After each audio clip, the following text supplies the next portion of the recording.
Okay, members, it's 5 o'clock. The recording has now started. Welcome everybody to this meeting of the Joint Scrutiny Committee. This meeting will be recorded and made available to view via the Council's website, except for discussions involving confidential or exempt items. Therefore, the images and audio of those individuals speaking will be publicly available to all via the recording on the Council website, and that's www.caerphilly.gov.uk. First of all, if we go to item number 1 on the agenda, that's to receive apologies for absence. Can I ask Emma or the scrutiny manager to for a roll call of members present, please? Good evening, Chair. If you like, I'll go through the apologies we've received and then I'll do a roll call. That's great, Kath. Thanks. We've had apologies from Councillor Colin Ellsbury, Councillor Rob Goff, Councillor David Hardacre, Councillor Derek Havard, Councillor Colin Mann, Councillor Gaynor Oliver, Councillor John Roberts, Councillor John Scriven, Councillor John Taylor, Councillor Lindsay Whittle and Councillor Tom Williams. There are some people who I haven't marked off as attending, so I'll briefly call their name in case they've just joined us, but I'll go through in alphabetical order. Okay. Could you please confirm your attendance? Councillor Michael Adams. Present, Kath. Councillor Elizabeth Aldworth. Present. Councillor Carol Andrews. Present. No, I haven't got Councillor Alan Angel as far as I can see. Councillor John Bevan. Councillor Phil Bevan. Councillor Carmen Bazina. I can see Councillor Lyndon Binding. Here. Councillor Alan Collis.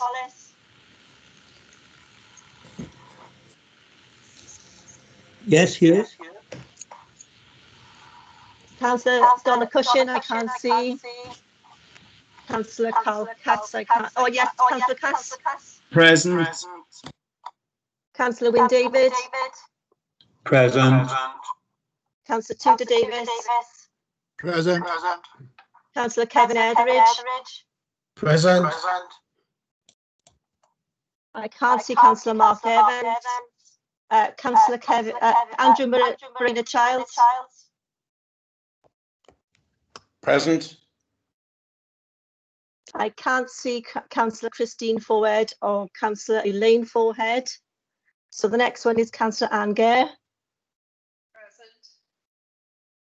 I can't see Councillor June Gale. Councillor Lindsay Harding. You missed me out, sir. I'm doing the cabinet members afterwards. Oh, Present. apology. Councillor David Haas.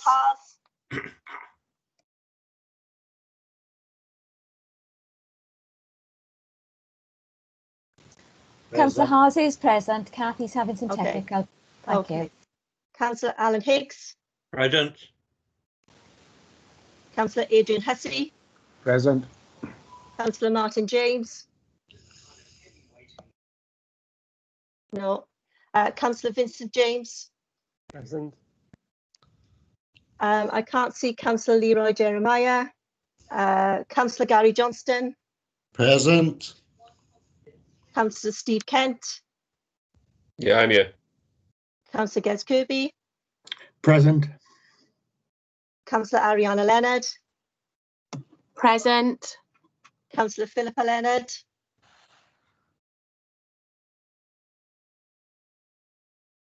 No, she's not here. Councillor Brenda Miles. Present. I can't see. Yeah, Councillor Bob Owen. Present, Kath. Councillor Teresa Parry. Present. I can't see Councillor Denver Priest. Councillor Diane Price. Present. Councillor James Pritchard. Present. Councillor Roy Sorrellis. Present. Councillor Margaret Sargent. Yes, Kath. Councillor Julian Simmons. Present, Kath. Councillor Stephen Skivens. Present. Councillor Carl Thomas. Present, Kath. Councillor Walter Williams on the telephone. Present, Emma. Yeah. I'll go through if the cabinet members are here. Councillor Lynette Stenner's presenting tonight. Present. And then we have the cabinet members who are serving. Councillor Shane Cook. Present. Councillor Nigel George. Present. Councillor Colin Gordon.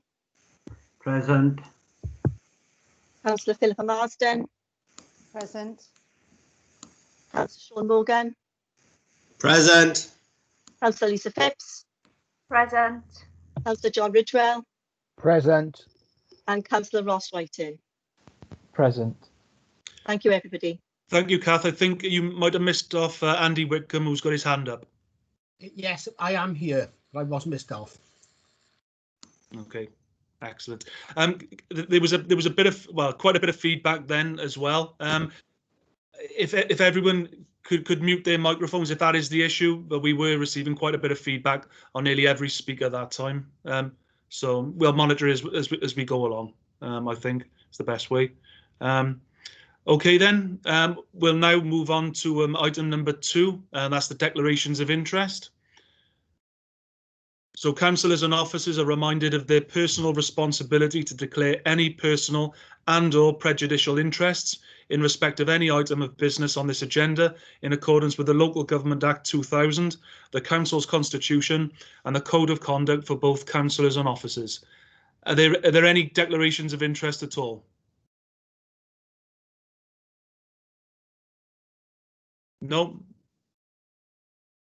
No, okay then. Thanks, members. Right, now we will go on to our only item on the agenda of business. That's the draft budget proposals for 2021-2022.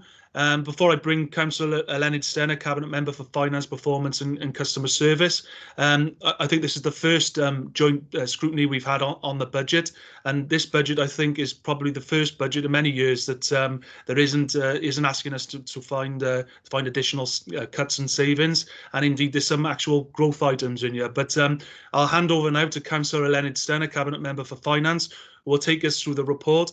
Then Steve Harris, Head of Corporate Finance, we'll go through the report again with the more technical issues. Then can I ask members not to come in during Steve's presentation, but obviously there'll be ample opportunity at the end of Steve's presentation for questions. So can I bring Councillor Leonard Stenner in, please? Thank you, Chair. Before us this evening is the draft budget proposals for the 2021-22 financial year, which was considered by Cabinet yesterday. I am very pleased to report that the 3.1% uplift in the provisional financial settlement, along with the proposed increase in council tax of 3.9%, will mean that there will be no requirement for any new savings to be identified to balance the budget for 2021-22. Furthermore, the proposals in this report will also maintain service provision across the council, fund increase in demand and service pressures in key areas such as social services and education, enable new community focus investments in areas such as Caerphilly Cares and the proposed Community Empowerment Fund, provide the capacity and resilience required to drive forward the Team Caerphilly Transformation Programme and the place shaping investments, address legacy issues in respect of income shortfalls in a number of service areas. It is important that I emphasise that the financial settlement does not cover the financial implications of the ongoing coronavirus pandemic, both in terms of the additional costs that continue to be incurred and income losses. These will continue to be funded through grants, and the position will be kept under close review as we move into the new financial year. Whilst the 3.1% uplift in the financial settlement is welcomed, the future funding situation for local government is likely to be challenging due to the unprecedented physical impact of COVID-19 and the strain that it will put on public finances for years to come. Section 5.4 of the report provides detail of the financial outlook for the year for the 4-year period 2022-23 to 2025-26, and it is clear that significant savings will be required moving forward. The Council is well placed to deal with this challenge, and our transformation programme will be the key driver in ensuring that financial resilience is maintained in future years. This joint scrutiny is asked to consider and comment upon the content of this report prior to the final budget proposals being presented to Cabinet and full Council in February. Thank you. Thank you, Councillor Stenner. Can I now ask Steve Harris to come in, please? Yeah, thank you, Chair. If you could all bear with me a moment, I'm just going to upload a file which I want to share with you.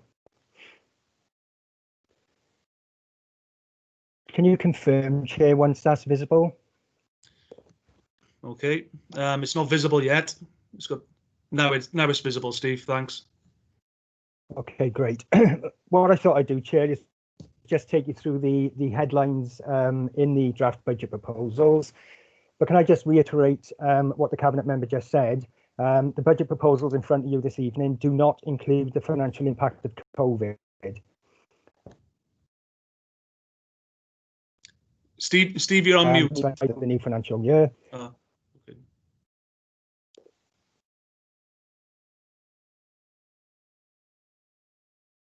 Steve, I think we're having some technical difficulties. Yeah, Chair, I turned my camera off. Hopefully that will help. Can you hear me Excellent. now? Yeah, I can hear you better now, Steve. Thanks a lot. Okay, great, thanks. Yeah, I just wanted to reiterate that the COVID funding is obviously going to remain outside of the settlement in the 21-22 financial year. That does present a significant risk to us moving forward. But as the Cabinet member said, we will keep that position under close review.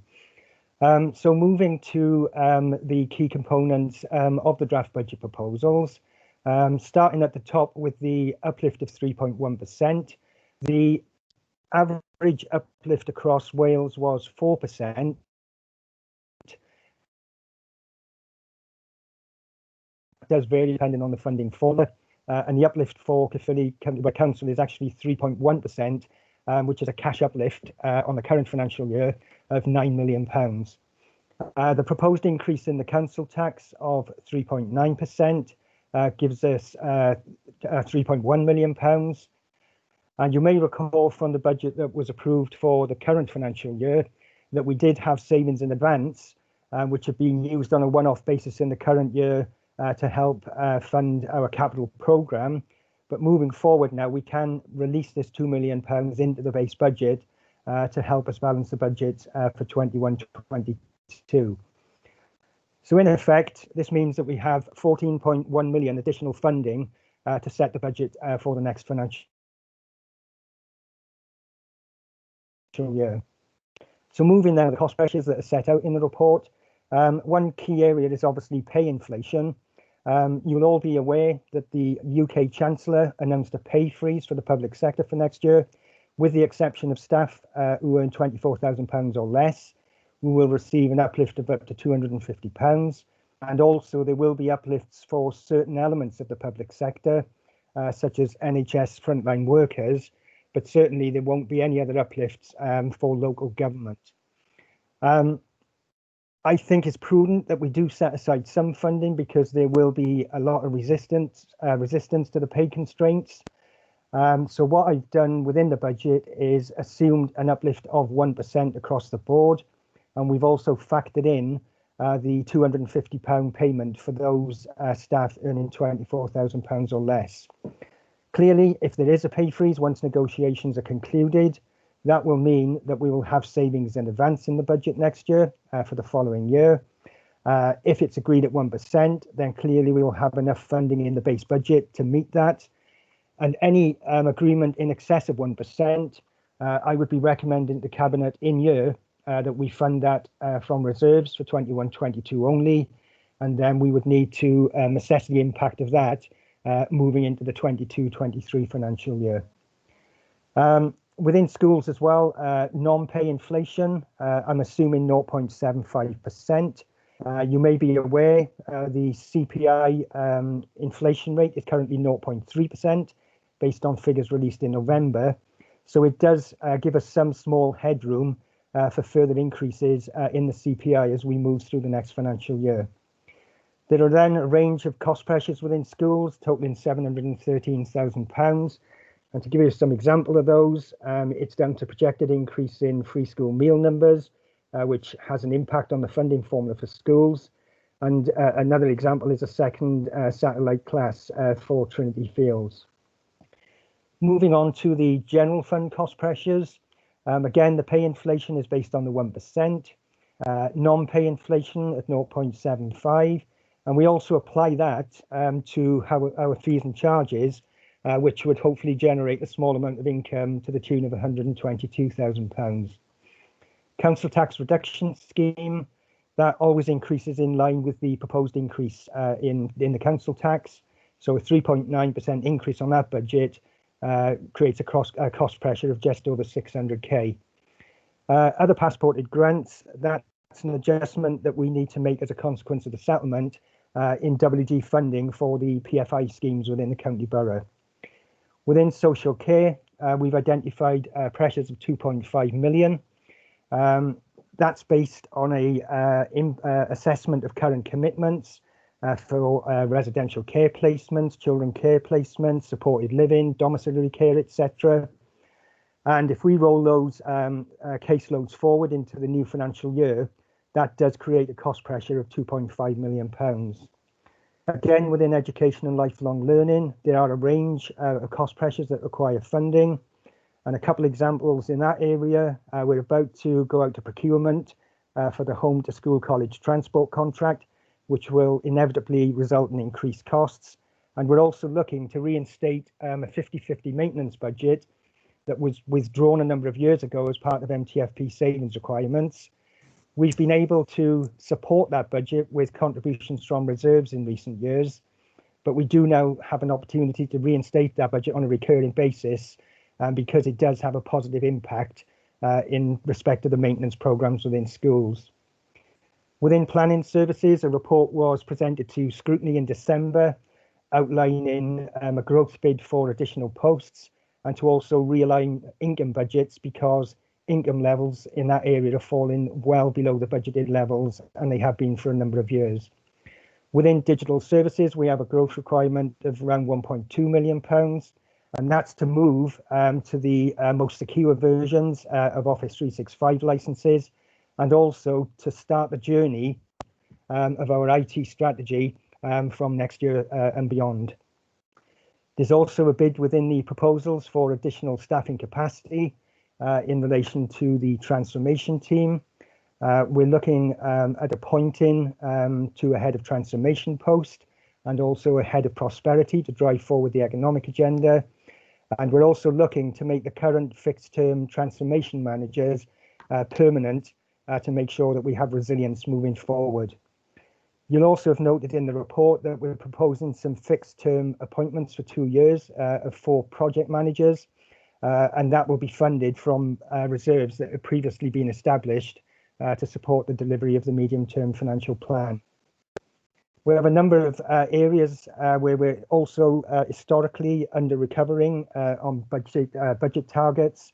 And again, this budget does give us an opportunity to address some of those legacy issues in leisure centres, Lancaster, the Caerphilly Adventure Service and industrial properties. Caerphilly Cares, you'll all be aware of that new service, and in the current year we are funding the initial costs of that through the use of reserves and grant, but we now have an opportunity to put money in the base budget to also ensure that we can fund that service year on year moving forward. And likewise, we've included a proposal to establish a community empowerment fund, and that will be based on an allocation of approximately £4,500 to every member. And if this is approved, we will work up the details and the governance arrangements around that proposal. For the fire service levy and Glamorgan archives, we've received details of their draft budget proposals, and the inflationary uplifts required do exceed the 0.75% that I built into our base budget. So we need to recognise those additional costs within the budget proposals. There's also a proposal to appoint 2 fixed-term fire safety officers now on a permanent basis.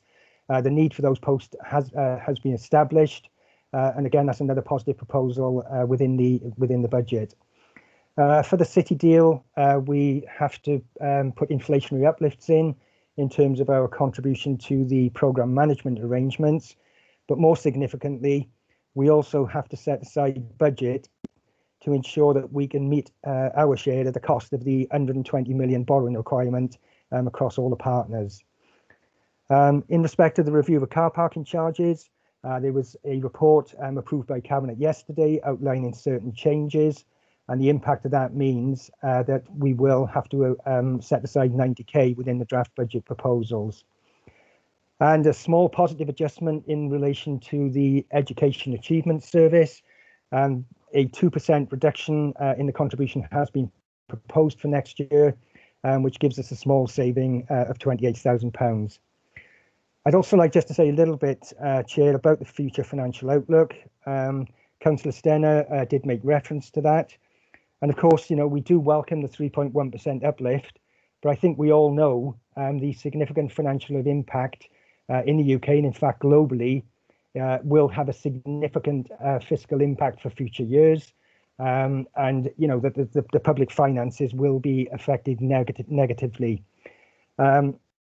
You'll also be aware that the UK government has only currently undertaken a comprehensive spending review for the 21-22 financial year. So we have no clarity at this point in time around what the future settlements may be. So in the report, you'll see that I've built a scenario on a range of assumptions. The most significant one of those is a 1% uplift year on year within the Welsh Government funding. But even with that and council tax at 3.9% year on year, and this is only indicative, members, we would be looking at a potential shortfall of around £21 million. And I've highlighted in the report just how sensitive that is, because if we were to look at a 2% increase year on year, that savings requirement would reduce to 8.8 million. But equally, if we were to look at a cash flat position, then we would be looking at a 32.3 million savings target.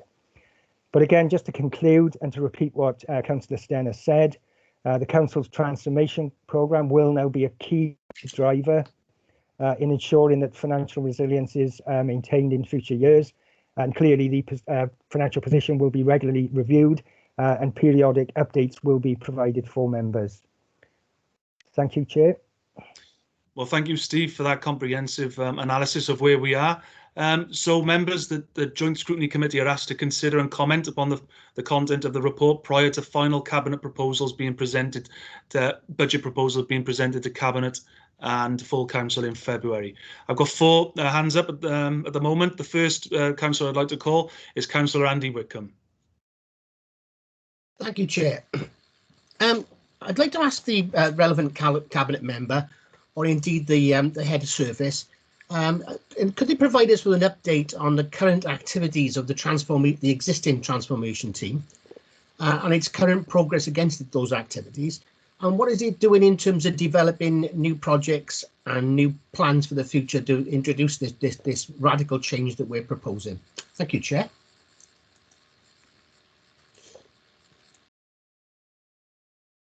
Okay, would somebody like to come in to answer Councillor Wickham's question? Chair, if I may, Christina, if yeah, Christina, yeah. Yes, thank you, Chair. And maybe Ed will come on the back of what I'm about to say to offer a little more detail in terms of the current activity. But I think it may be helpful just to outline to members the scope of the Team Caerphilly Transformation Programme first. The Cabinet have set a very bold and ambitious and exciting change programme for both the Council and the County Borough as a whole. And the intention of the programme is to ensure that both the Council and its communities remain both resilient and sustainable over the longer term. The programme consists of a number of projects, a significant number of projects, which are highly complex. And there are three strands to the Team Caerphilly programme. The first one is the commercial and investment programmes. The second one is the suite of corporate reviews. So there are 10 corporate reviews, and also there are a series of individual service reviews taking place.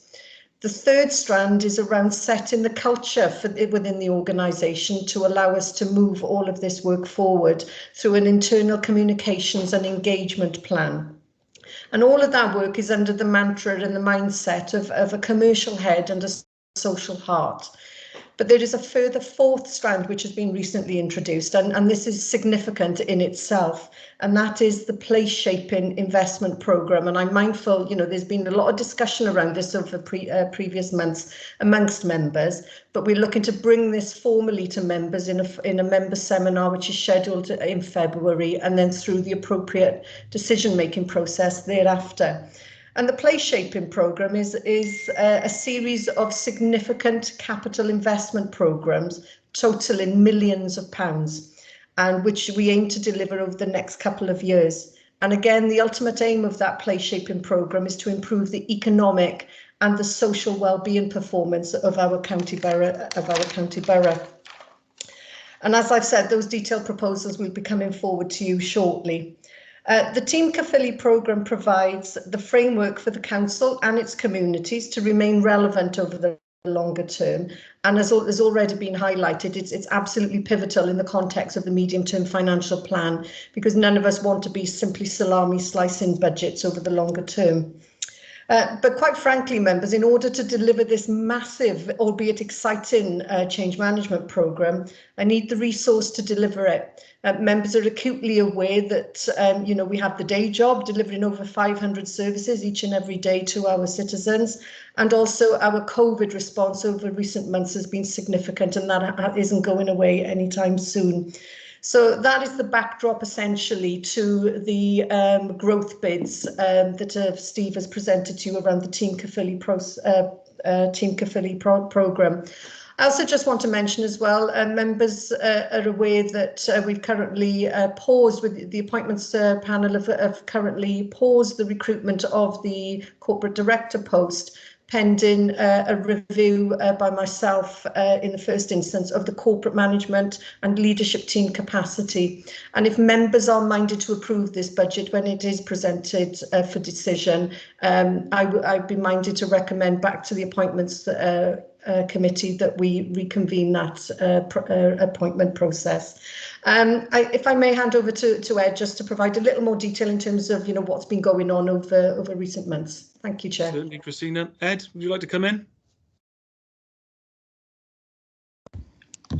Thank you, Chair. Thank you, Christina, for giving me very little room to add detail to your introduction there. I think, members, if I may, I'll just offer a little bit of context, particularly in terms of the request in the budget for some additional resource. It's worth reflecting that the organisation has been under significant pressure for the majority of the last 12 months.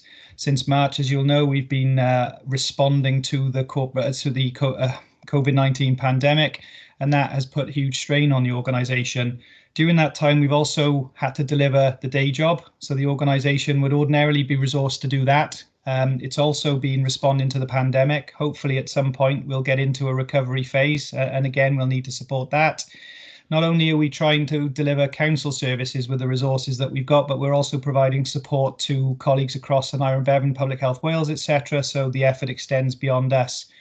During that time, we've also launched an ambitious and whole authority transformation programme that includes the 10 corporate reviews that Christina outlined previously. Those are set out for you within the report. And above and beyond that, we've got the emergence of the place shaping programme and the existing elements of Team Caerphilly, which included a whole heap of service reviews and the development of the commercial and investment approaches that we're trying to embed across our culture. So I think what I would say is I'm immensely proud of the work of the team and the wider organisation in juggling that many balls at the minute. I think all members would be keen to see the corporate reviews and the place shaping agenda progress at pace and scale. And I'm hoping on the basis of the information provided in the report tonight and by the messaging that Christina and I have given you, you'll appreciate that the degree to be able to do all of that work with what is already a slightly depleted workforce is a big ask. And this budget provides us with the opportunity to move some of that stuff forward at pace and scale and we can see some of the big developments that we've all been waiting for some time. We can move the organisation forward, not just a baby step at a time, but potentially a giant leap. So not much more to say than that, Chair.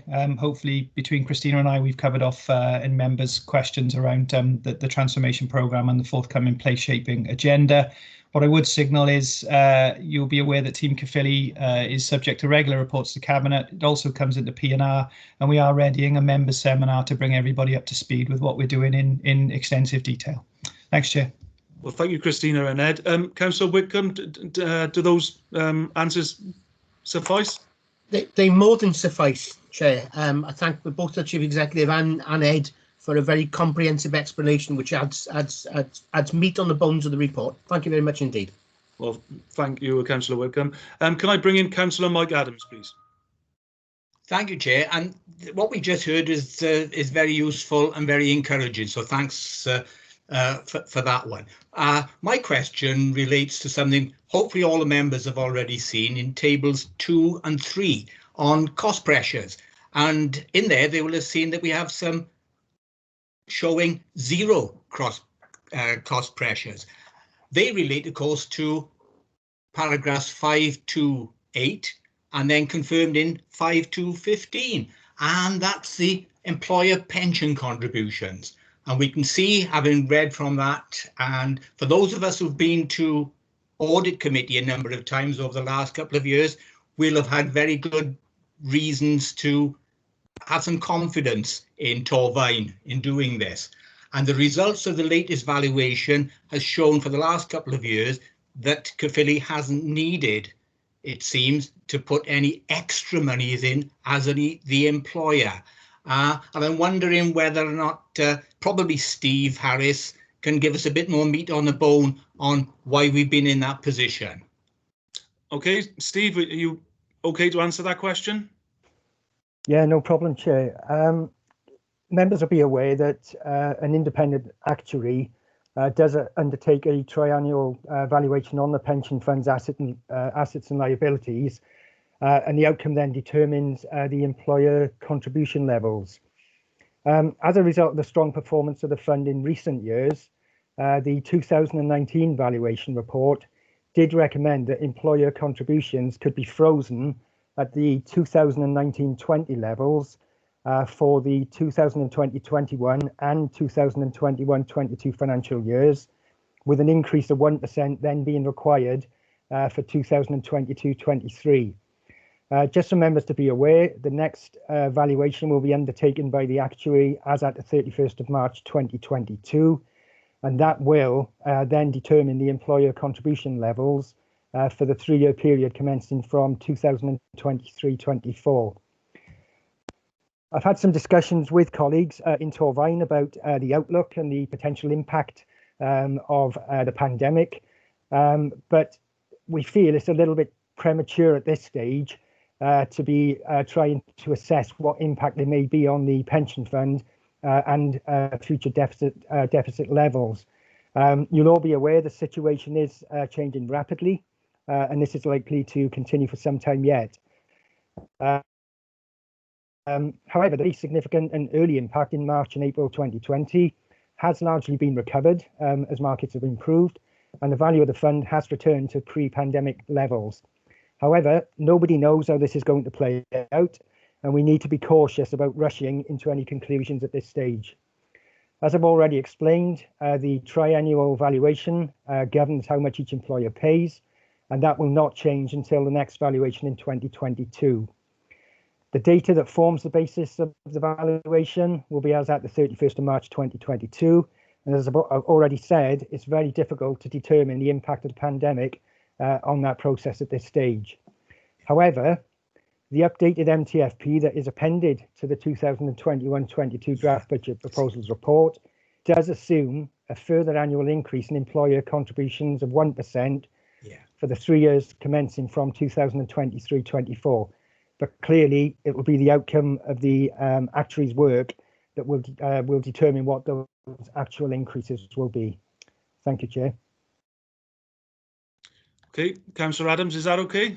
Yes, I'm just looking at the MTFP, and we can see that in next 2022-23, we'll be looking at an extra 900,000 and then going up to 930,000 in 4 years' time. So that's obviously something we must be aware of, ready for next year's deliberations that we're going into, I suppose. So thank you very much, Steve. Thanks, Chair. Thank you, Councillor Adams. Can I bring in Councillor Anne Gay, please? Thank you, Chair. I just wondered if I could ask Steve, in relation to the 3.9% council tax increase, where does Caerphilly sit in relation to other neighbouring authorities, Gwent in particular, and in Wales as a whole? Okay, there's quite an easy answer to that one. In terms of our Band D levels, we are the second lowest in Wales. So there's only one authority, and that's Pembrokeshire, who in the current year have a lower Band D council tax rate. That's great. Thank you very much, Steve. Thank you, Steve. Thank you, Councillor Gay. Can I bring in Councillor Brenda Miles, please? Thanks. My question was actually going to be really quite similar to Councillor Gay's question, which is about how we compare to other councils. I wanted to say, first of all, though, that I've been looking at table 5 on page 11 of the report, and I can see that, for example, a Band D property in Caerphilly would need to find £1,230 council tax, which represents an increase of 89 pence per week. And as I said, similar to Councillor Gay's question, I wondered, how do we know how much council tax in pounds and pence other authorities, particularly near to us, like Caerphilly, Blaenau, Gwent, how much council tax are people paying in those authorities? Okay. Steve, would you have sight, or Elena, do you have sight of neighbouring authorities? What the figures are there? Yeah, got some figures here. Blaenau Gwent is in the region. Yeah, it's £1,711 a year. Merthyr Tydfil, £1,669 a year. Mm. Okay. Quite significantly different to ours then, and quite a bit higher. Yeah. Okay, great. That's clear from those figures. Thank you, Councillor Stenner. Thank you, Councillor Miles. Can I bring in Councillor Lyndon Bindon, please?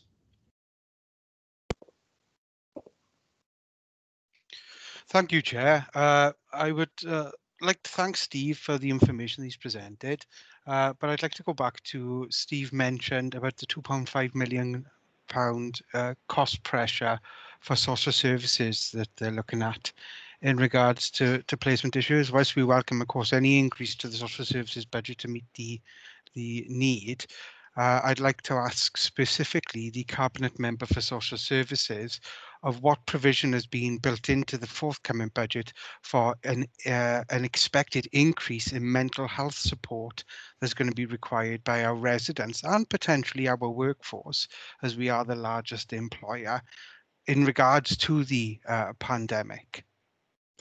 Okay, Councillor Binding. Can I call Councillor Shane Cook and also Dave Street to be available as well, if he is there, to answer Councillor Binding's question? Got an issue. My camera's been playing it most of the day, so I'm not going to try and put that on. Okay. Regarding Councillor Binding's question, I am going to hand on specifically on mental health, but I can give a more detailed answer on the 2.5 million.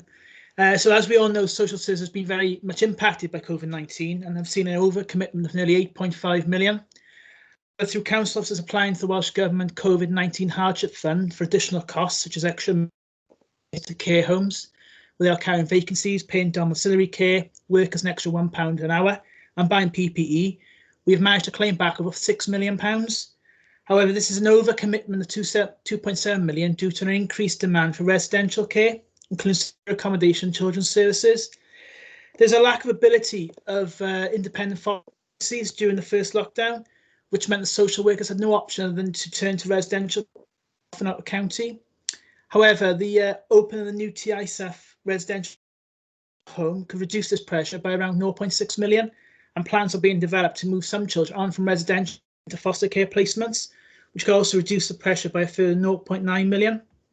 This would leave a net pressure within children's services of 1.2 million. Regarding adult services, there's a demand for home care services, which has increased by around 7% during 2021, causing a financial pressure around 1 million. Demand for support and shared lives placements has increased by a similar proportion, which has added a further pressure around 1 million. It's been partially offset by saving around 0.2 million, result with a drop in residential care. This would leave a net pressure of 1.8 million within adult services. However, it's felt that in-year savings around 0.5 million can be achieved through a combination of staff vacancy savings, right sizing care packages if COVID restrictions are relaxed during 2021-2022. We're going back to Councillor Bynum's question. I can get that detail for him regarding mental health. Thank you, Councillor Cook. Would there be anything Dave Street would like to add before I ask Councillor Binding if he's okay with the answers?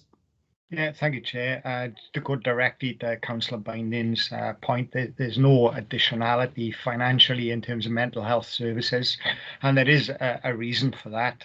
The mental health provision in a borough undoubtedly is going to come under strain. We know that. And as a consequence of that, we're working very closely with the Iron Bevan University Health Board, who are currently reconfiguring all of their adult mental health services. And indeed, I know we've got a presentation by an Iron Bevan staff at Scrutiny on the 2nd of February.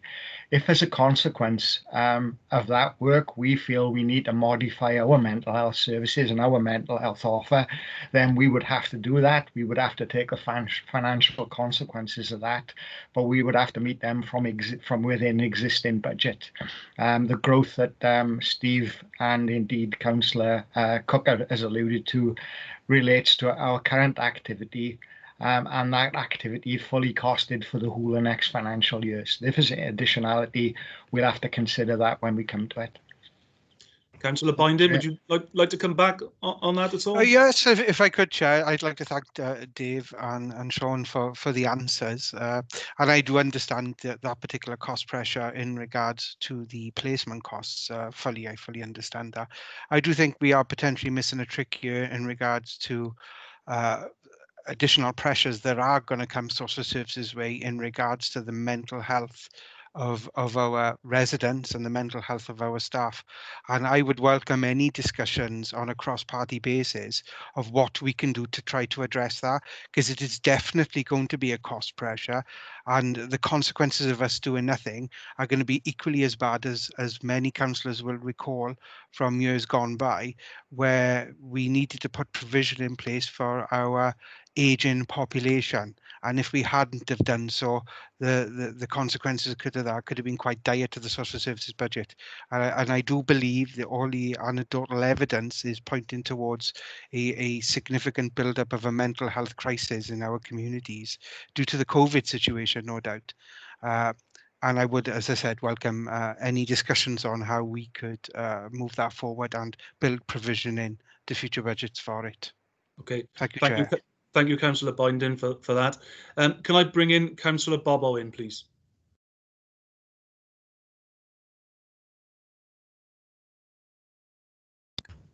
Thank you, Chair. Thank you. Okay. Yeah, I got two things at this point. The first part of this really, definitely one for Steve. And then the second one may be open for more debate or perhaps other officers. But I don't know if it's sort of me being naive or whatever, but 3.9% and the value of that, the money that we're going to get in for that of £3.097 million. But for that, there's a corresponding £602,000 that then we sort of give back through the council tax reduction scheme.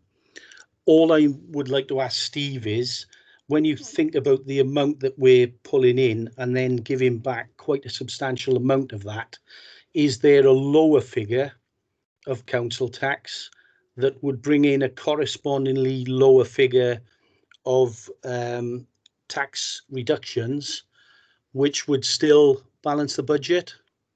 So do you understand what I'm saying there, Yeah, I understand, Councillor Owen. I think that is one for Steve Harris. Steve, could you come in on this one? Yeah, I think the important thing to note on this one is that the funding for the council tax reduction scheme was given to us by the Welsh Government a number of years ago, back in 2013.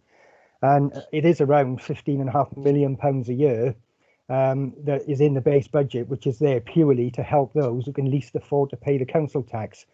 And that's why we need to ensure that whatever increase there is in the council tax does need to be reflected within the council tax reduction scheme. So that's why the link is there, Councillor Owen. And as I said, it's not in our gift really to reduce that budget, because it was put into the settlement by Welsh Government, and we need to ensure it's used for that purpose. Okay, Councillor Owen. Yeah, yeah, I'm not 100% sort of sure I know where you're coming from. I do, but it still seems that, you know, it's money that we've got to find in terms of you know, to pay that. If we put our council tax up less, then it's less we got to find. But you know, could I come in, Councillor Owen, just for clarification, because if Steve Harris could answer whether the additional money, in this case 602,000 for the council tax reduction scheme, is that purely from Welsh Government and not impacting on CCBC's budget? I think that's the question I think Councillor Owen is asked. I wondered if you could clarify. It does impact on CCBC in the regard that we do have to find additional money, but don't forget we're getting the uplift in the settlement anyway. So 3.1 is assumed in the settlement. A 3.9% increase on this budget, therefore, is 0.8% higher than what we've got in the settlement. But the correlation, whatever the council tax goes up by, we do need to increase the council tax reduction scheme by that amount. If the council tax is less, then obviously we get less income, and then we get less of an increase on the council tax reduction scheme. So they are linked, and regardless of what we do with them, you know, the net impact on the council is going to be the same. Okay. Okay.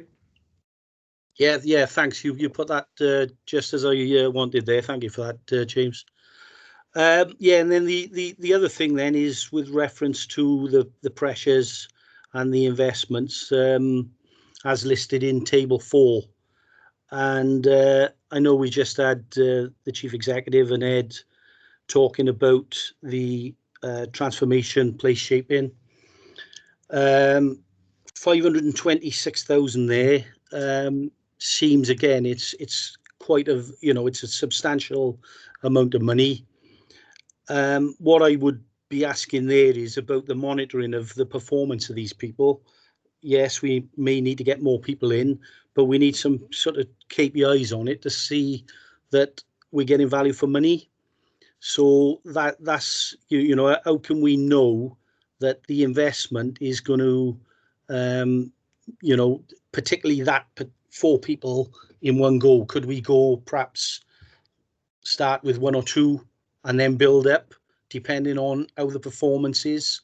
If we can see that we're getting the value for money, and then increase that. Again, particularly at this time, you know, with the council tax and the fact that people are furloughed, etc. And then on the other one is, which we discussed at the joint scrutiny of environmental and sustainability and housing and regen, when we talked about the 428,000 for planning, again, which is officers and support to the area, which again, at the time, my question on that was that they were full officer, you know, high-level officer posts, and whether we could, you know, and it's not about manpower, and whether we could have brought in lower level posts, such as sort of like type apprentice type of posts that would get bodies on the ground at a lower level and train people. And again, that was sort of discussed. Some people agreed it was a good idea, but you know, that may have been a way of reducing a little bit there.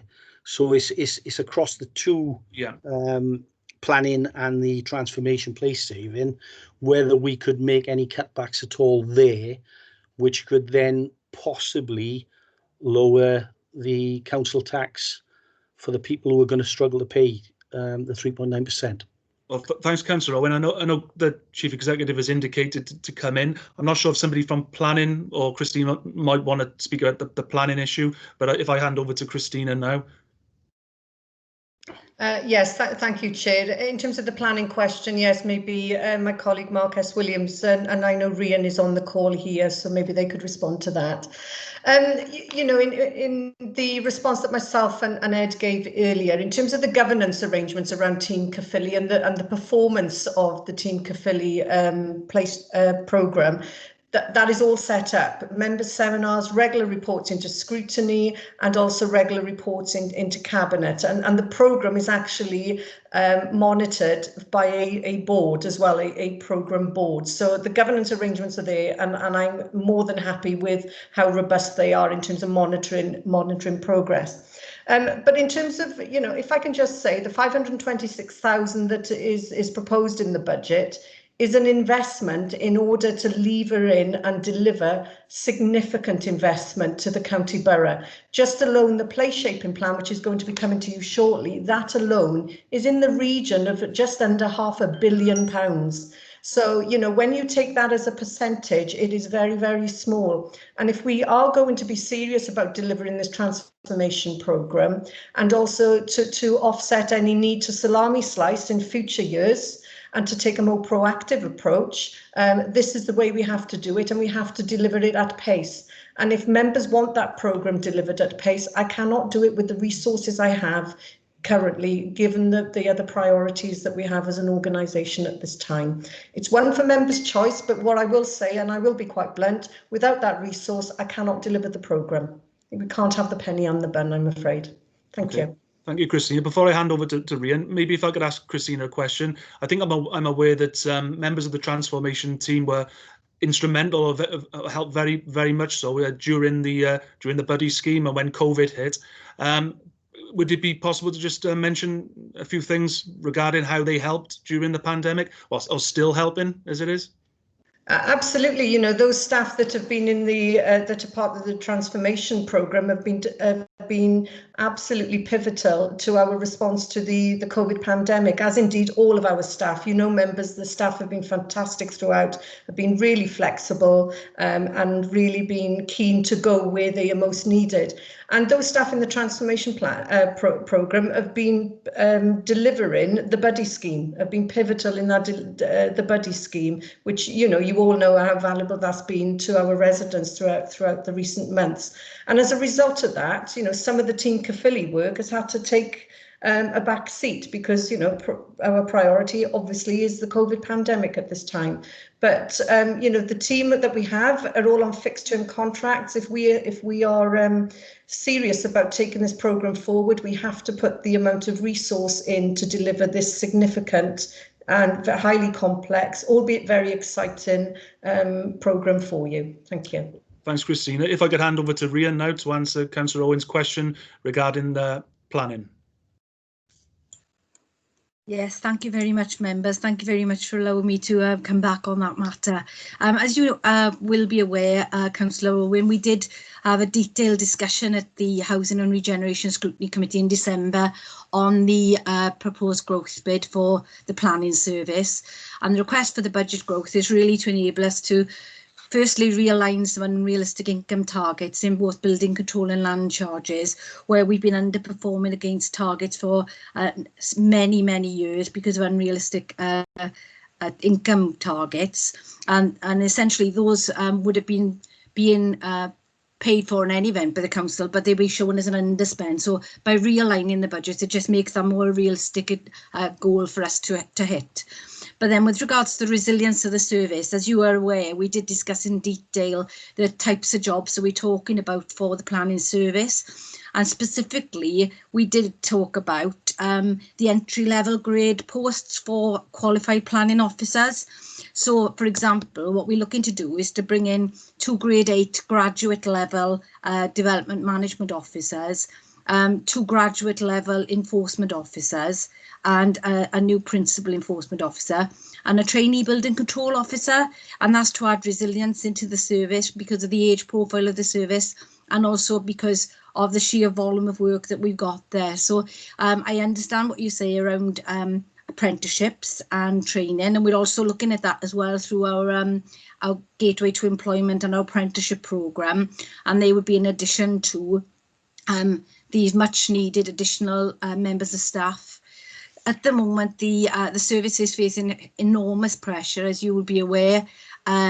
We've got some serious legacy issues in the service over past cuts, but also where we've reduced numbers of staff over many years, and there's now a real need to reinforce the service because we are facing tremendous pressures. So the posts that we are proposing are not necessarily high-level posts, but what you will appreciate is that they have to be qualified planning officers to help deliver the service. So that's the reasoning for the grading of the posts that we're proposing, because they would be qualified professionals. But we are also looking at the apprenticeship scheme as well to bring through new trained up people through the Gateway to Employment programme as well. So yeah, I mean, ultimately it's a need for additional members of staff, realignment of the budget, but we will also be looking at apprenticeships as well as part of the apprenticeship programme. I know Ryan is on the call as well this evening, and if Ryan wants to add anything to that, I'd defer over to Ryan, as he authored the report that went to the Regen Scrutiny Committee back in December. Ryan, if you're more than welcome to come in to contribute. Thank you, Richard. Yes, just to reinforce really what Ryan said there. I mean, in terms of entry-level posts, we will be looking at, as Ryan said, to bring in graduates who can develop through this. We effectively grow our own staff and bring them on professionally within Caerphilly to avoid, as I say, the resilience issues that we are facing in terms of the age profile of the department, with a large number of staff 45 plus. So, or the average age then, rather in the department 45 plus, and to deal with, as Ryan said, the legacy issues over the budget, and the need to deliver the service. Obviously, a lot has been said in the meeting about the place shaping agenda, and we also have the Caerphilly Homes programme. All these schemes will need to come through the planning process, and we need to be in a position to deliver them effectively and in a timely manner, and to produce good quality developments, and also deal with the huge backlog of enforcement cases that we currently have, which are in excess of a year's worth of cases effectively.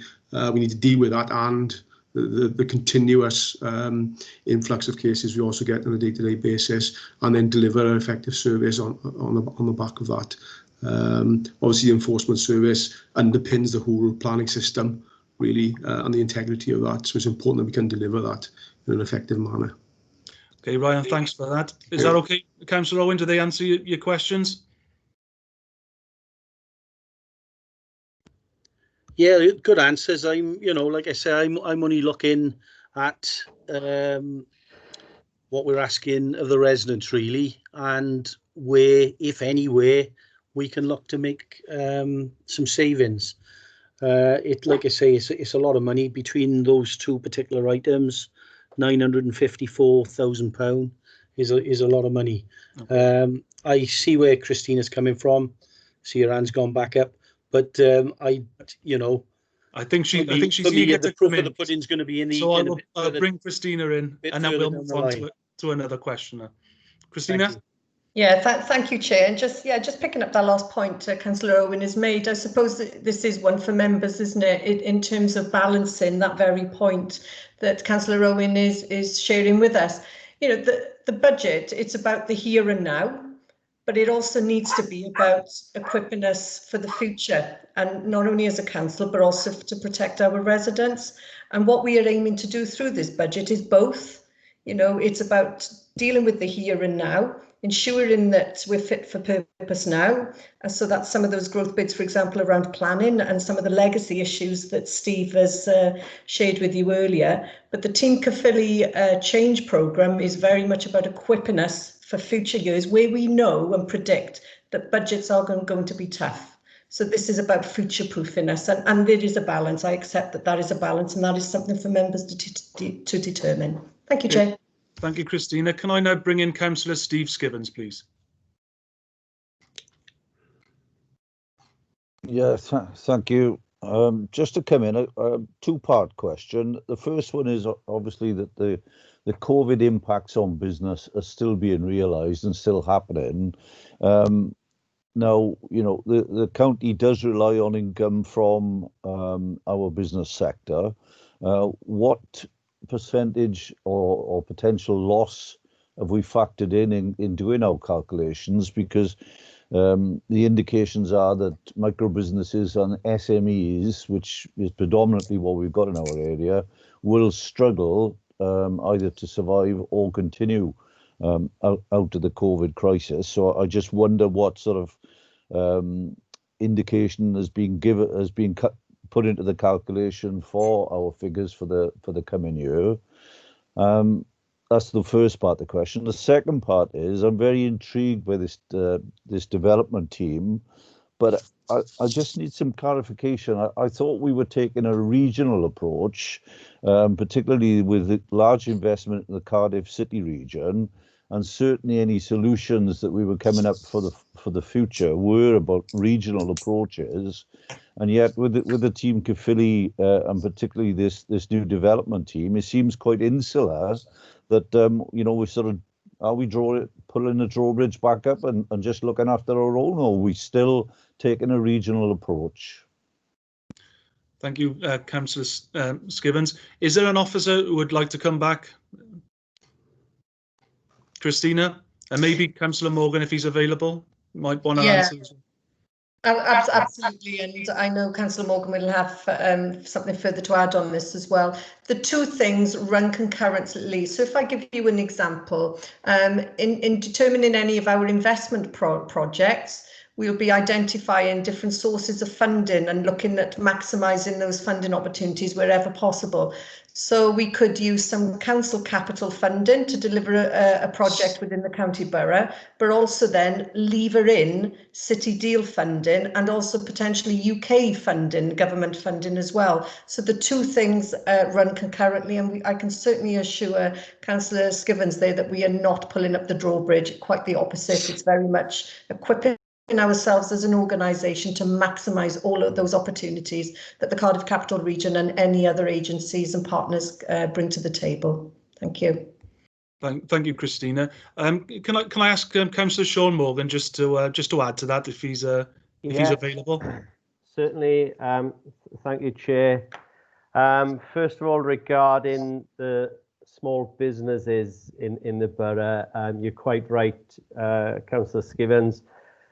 This is a very difficult and desperate time for many businesses, and I can assure you that the council is doing its utmost to help and protect those businesses, whether it's through paying out of grants or altering our town centres to make them more COVID friendly and accessible. I need to say that the business team are on call and are doing everything in their power, not just to administer the grants that we can administer, but also signposting businesses to other grant funds or business loans, whether it's through Welsh Government. And I will leave it. I will ask Steve Steve Harris could come in later, perhaps, and talk about the figures that the non-domestic rates team and the business team have helped, the grants that they have helped businesses in the borough to secure. On the further question there, I got to say, from a political point of view, you know, working within our own borough or working with the wider, the 10 councils in the region, our view of it is that the services that we deliver, if we want to deliver them in a more agile, leaner fashion, whereby we can deliver services better with less money, which is, you know, what we've had for many years, that we need those transformational changes. And some of the positives which people don't see coming out there, the Regeneration Board has spent somewhere in the region of £1.5 million, but we're estimating that working with private companies and third sectors, that £1.5 million is estimated to leverage in over £90 million of investment in the borough. Now, you can imagine the job opportunities and the changes that kind of investments makes within the borough. So we need those teams, and I fully support what Christina has laid out there. And going back, I will say something to Bob as well about to back up what Rhian has said about our workforce in many cases has been under quite extreme stress, and the planning department is one of those. And I think this is a moment where I could pay tribute to the depth of diligence and persistence, the perseverance of our staff, and the way that they have pulled together during this COVID pandemic is something quite incredible. And you know, we shouldn't continue to squeeze them if we can afford to put enough staff in to run the planning department properly. But on that, I'd like to come back to ask Steve if he could outline those figures for the business team and the non-domestic rates team. Okay, thank you, Councillor Morgan. Steve, can you come in, please? Yeah, happy to do that, Chair. I think it's fair to say that the NDR team and the Business Enterprise and Renewal team have effectively become agents of the Welsh Government in the last 9 months or so in processing all these business grants. We've had 3 tranches already. We're still working on tranche 3 currently, but over £40 million has gone out to businesses in Caerphilly already. And we are expecting any time in the next couple of weeks for details of tranche 4 to be announced, obviously to help businesses through the current lockdown period. And just to give you some context on an all Wales basis, I received a communication today. There's now over £1 billion gone out in Wales on these business support grants during the pandemic. Thank you, Chair. Well, thank you, Steve, and thank you, Councillor Morgan. Councillor Skivens, are you happy with the responses? Yeah, a lot of good stuff in there, I got to say. I think that the success of businesses going forward, and certainly our success in developing and supporting businesses, must be a regional approach. Businesses don't respect our administrative boundaries. Yes, we have a responsibility to our residents, to our taxpayers, and so on. But the reality is that businesses will have a supplier in one area, will have logistics in another area, and so on and so forth. So the regional approach must be taken to help businesses recover from the COVID situation. The COVID funding coming from the government is very much a stopgap, and it won't support a lot of businesses into the future. So, our support and the way that we structure that, whether it be through the city deal or whether it be through a transformation team, must jigsaw in with some of the private sector organisations as well, so that we get a comprehensive support structure to help businesses recover. Thank you, Councillor Skivens. Can I just add, I know you actively support businesses. I mean, just speaking as a local ward councillor, I'm in touch with various businesses since the pandemic hit. I want to place on record my support for Councillor Morgan and for the business team, who I know have worked around the clock, and indeed they've actually given up their time off over the weekends to process these business application grants. So I think a debt of gratitude should certainly go to them, and also to the businesses who worked constructively throughout this pandemic to try and get themselves back on their feet. Can I call in Councillor Margaret Sargent now, please? Thank you, Chair. I'd like to go back to Christina's comments on it. They were very blunt, very honest, very open. I admire that. What the question I'd like to ask is, when we have the seminar in February on transformation and place shaping, will we be having from the leader and from Christina where we are with the corporate review and the service review, but not in a very detailed way, and how we plan to change the makeup of each directorate and each service, something that we can actually work with to understand. If I could have that, please, I'd feel a bit more confident in the way we're going forward. Thank you. Christina? Yes, thank you, Chair, and absolutely agree with those comments. You know, I'm very mindful that the members as a whole hasn't had the opportunity as yet to consider the place shaping and the Team Caerphilly programme in its wider sense, and where you want to delve down into that detail and do a bit of a deep dive. The members seminar, the aim of that is to give you that information, and the aim of the seminar after you've attended it is that you know, from my perspective, I'd like to think that you're much more informed than you currently are on the detail. I'm very mindful that, you know, Cabinet have been party to a lot of discussion around this, but we now need to open that up to the wider membership now that we have all of that detail available for you to consider. Thank you. Okay. Thank you, Christina. Thank can you, I bring Christina. in? Thank you, Margaret. Can I bring in Councillor Kevin Etheridge, please? Thank you, Mr. Chair. Could I first echo your thoughts about the processing team in regard to business grants. I do feel that, you know, they've done a marvellous job, and all tribute to them in that respect. My question really is to Christina. She's obviously very, very passionate about this transformation team. And it seems to me that lots of confidence is being placed in the transformation agenda. I must admit, I did have concerns when I read that £368,000 was going to be placed on 4 staff for a 2-year period, when we've got, you know, we are in a recession with people on furlough and a high unemployment.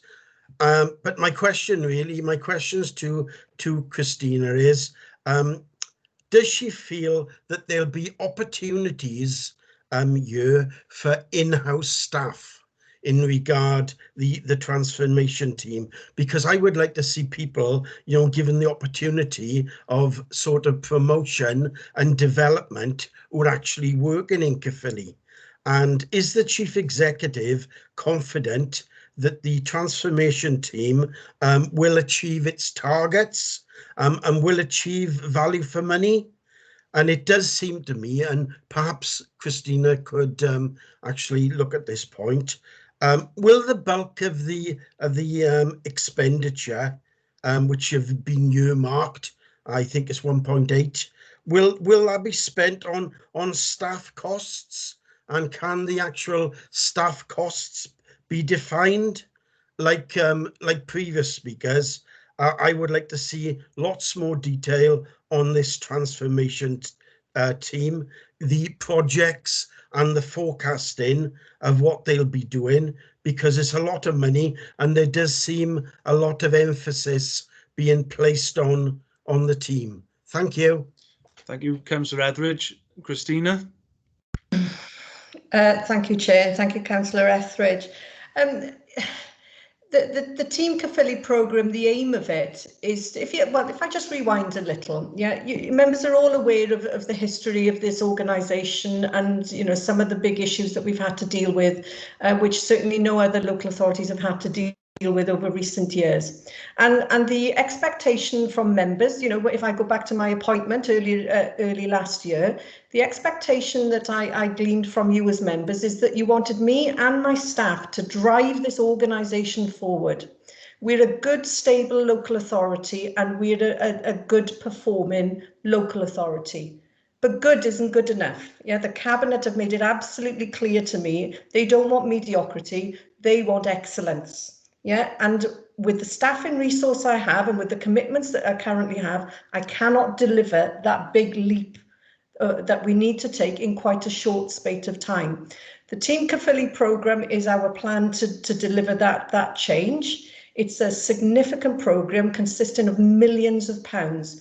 And I'd just like to ask members to consider, I know the 526,000 stood alone appears to be a lot of money, but when you consider and balance that against the millions of pounds of investment that programme management team will help lever in and deliver with the full support of the team in its wider sense, and we will be looking to redeploy existing staff from the organisation into this area, but also I've got to look at how do I backfill those staff then, because I've still got the day job to deliver, which again you expect me to deliver on your behalf. So I suppose the question I would pose back to you as members, do you want us to transform as an organisation or not? And if you want us to transform, we have to put some investment in to make that transformation happen. If you're not happy to do that, we stay as a mediocre local authority. And again, that is absolutely a choice for you as members, but myself individually, I know exactly where I want to be, and it's not mediocre. Thank you. Can I bring in Councillor Morgan, please? Yeah, thanks, Chair. Just to back up what Christina has said there, you know, I mean, we as a Cabinet are very ambitious that we bring this council into the 21st century, and I would ask Councillor Etheridge to have a look at the 10 corporate reviews there.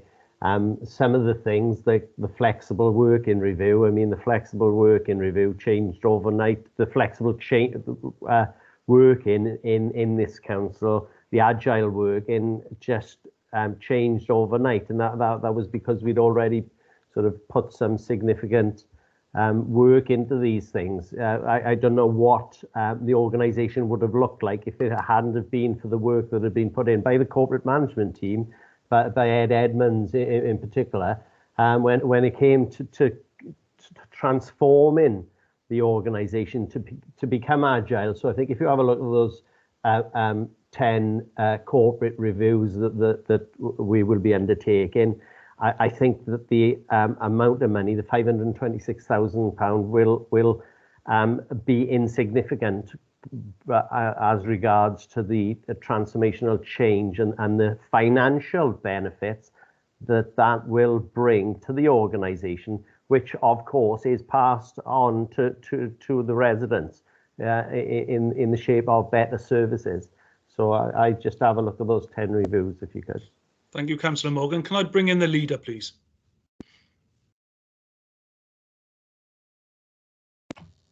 Thank you, Chair. Thanks ever so much for that, and thank you for bringing me in. I thought it was appropriate. I wasn't actually going to say much during this meeting because I felt it was important that, you know, members were discussing all the items in the agenda, but I felt it necessary to come in because I think it's quite clear. As a Cabinet, we are absolutely clear that we want to transform this organisation, as both Christina and Sean have alluded to. It's important, is it not, that we actually lay down the foundations for resilience in our organisation on the back of the pandemic, not only, but also in terms of us being transformed into a modern organisation that can deliver the best services possible to our residents and also offer the best opportunities for our staff too. So these, you know, through the corporate reviews that we've talked about, through our recovery phase, through much of the leverage that we hope through our business regeneration and the regeneration board, you know, it's all about leverage, is it not, into our county borough. And back to Steve Skivens earlier, I absolutely take on board what you talk about there in terms of regional working. These are fundamental for us and you know, for businesses to survive on our patch, because as you say, they do not see borders. So I wholeheartedly support that, and in my role on the CCR, I will absolutely do my best to make sure that we can access funding, and that may be Welsh Government, it may be UK Government. We need to lever in as much as possible for us to provide employment situations for our residents and to grow our economy too. But in terms of the organisation, we need to look up and out and just do the best we can for our residents. So as I said, those 10 corporate reviews, the place shaping plan, again, whilst might seem quite internal, it isn't, because we're going to try and lever in as much as possible into many of those projects. So, you know, we need to start from a base. And for me, this absolute draft budget proposal gives us a foundation and a level of resilience going forward in order for us to make those differences. And I absolutely get your scepticism, can't even say the word, around not knowing what the place shaping plan is at the moment. But in the fullness of time, you will all see that and see that, you know, how the plans shape up and actually give us what we want, because we all want to serve our residents to the best of our ability and provide the best services and be an organisation fit for the 21st century. Thanks, Chair. Well, thank you, Leader, for that. I can see no further indications of any questions. If my hands up button is working. Oh, Councillor Adams.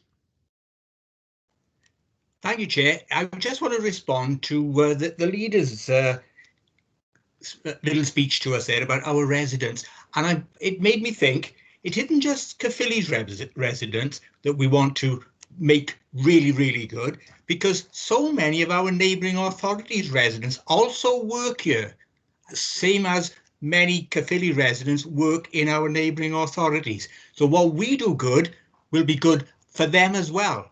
And that's what it's all about. This South Wales region really means we all want to be benefiting from the good things that all the local authorities can do. So let's be the one who's shining the light for all of this, and all of South Wales hopefully then will be able to benefit.